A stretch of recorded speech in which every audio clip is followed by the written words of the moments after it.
Erev Tov, good evening.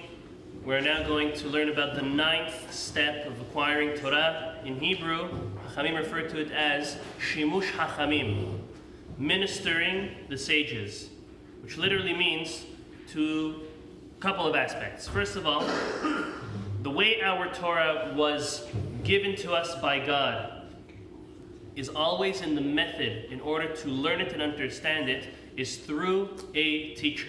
It's from teacher to student, and then that student becomes a teacher and teaches it and passes it on.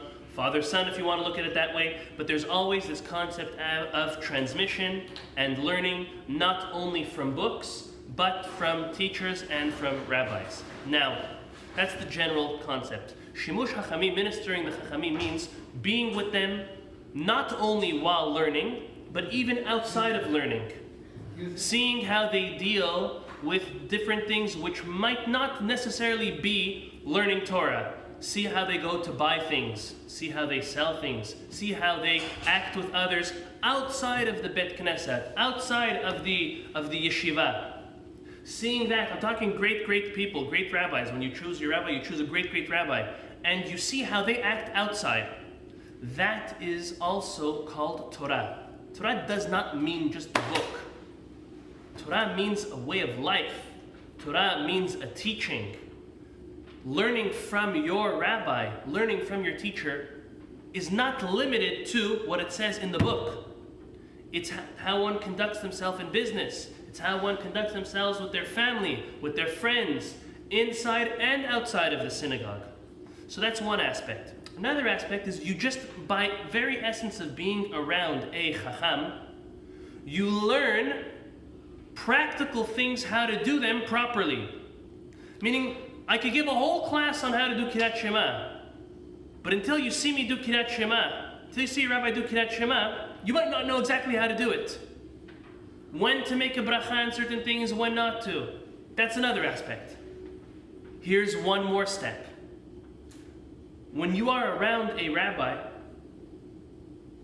they get questions. He gets questions. So someone comes and asks a question, Rabbi, is this kosher? Rabbi, is this allowed to be done? Can I say this? Can I buy this? Can I go there? And you're hearing all of the answers. And with time, obviously not your first day on the job, but with time you get to pick up and you understand why someone brought him this and he said you can't do it. Another guy brought the same thing and he said you could do it. Why they're different answers? What's the basic answer? What's the reason for different things? Just by being around a chacham, you learn a lot. Becoming a rabbi, I can say for myself, the most amount of learning I got, I'm not saying the most amount of time, the most amount of time was in front of the books, that's for sure. But the most amount of experience one gains in order to become an acting or a practicing rabbi is from other rabbis. It's from your rabbi specifically, seeing how he dealt with certain things, and even other great rabbis, whether they're your rabbi or not.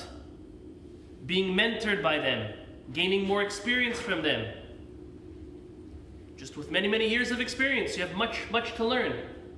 These are amazing aspects that one can attain, whether they want to be a rabbi or whether they don't want to be the rabbi, whether they just want to be a good Jew, a good person, whether it's stuff that has to do with Torah learning, with halacha, with business conduct, with interpersonal relationships.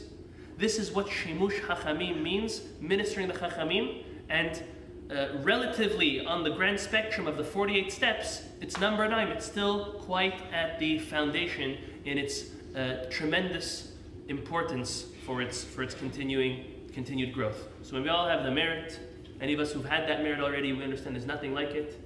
But if we have or we have not, may we all have the merit to have that amazing experience of Shimush Hachamim, of ministering great sages. Baruch Adonai L'Olam. Amen. Amen.